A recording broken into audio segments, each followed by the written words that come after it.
In tonight's History's headlines, we remember a homecoming that just wasn't meant to be. More than a century ago, a young soldier stationed overseas was so close to coming home to Allentown. It was November 10th, 1918. After more than 4 terrible years, World War I was finally winding down. Terms had already been set that the next day, November 11th, the war would be over. The Germans would surrender at the 11th day, at the 11th hour. Private Walter Warren Gehman must have been optimistic, thinking he'd soon be on his way home to be reunited with his family in Allentown and get back to his pre-war life. Gehman was born in 1895. His family lived on North Jefferson Street.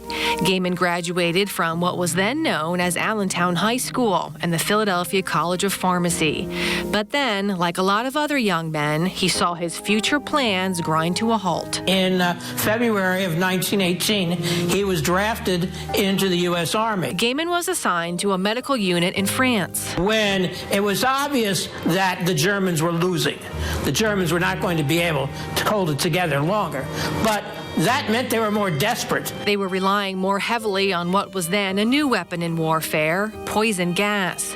By the time the Meuse-Argonne offensive in northeastern France was underway in September of 1918, both sides were using chemical weapons, including chlorine and mustard gas. And Gehman, who was just days away from his 23rd birthday, was among the soldiers who fell victim to one of those attacks on that last day of the war. It was a horrible way to die. Gehman didn't perish on the battlefield. He was brought back to the U.S., to Camp Meade in Maryland, where he died from his injuries on May 9th, 1919. He was a member of Zion's Reformed Church, and so they had a funeral for him. And a lot of his colleagues, fellow soldiers, fellow doughboys, were there in the pews at the church. Walter Warren Gehman was laid to rest at Fairview Cemetery, one of the 90,000 gas casualties from the so-called Great War.